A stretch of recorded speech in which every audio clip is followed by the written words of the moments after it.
দুপুরে খাবার পাতে একটু টক না হলেই খাওয়াটা ঠিক জমে না। তাই আজ আমি বানিয়ে ফেললাম মৌরলা মাছের টক।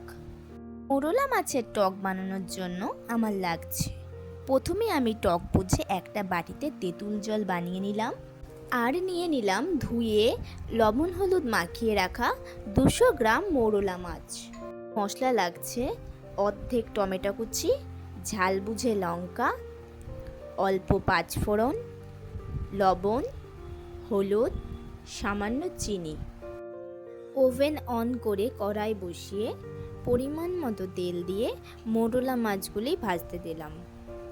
লাল হয়ে ভাজা হয়ে গেলে তুলে নিয়ে সেই তেলে অল্প পাঁচফোড়ন, কাঁচা লঙ্কা, টমেটো কুচি দিয়ে একটু নেড়ে চেড়ে তেঁতুলের টক জলটা দিয়ে পরিমাণ মতো লবণ, হলুদ, চিনি দিয়ে নেড়ে চেড়ে নিতে হবে।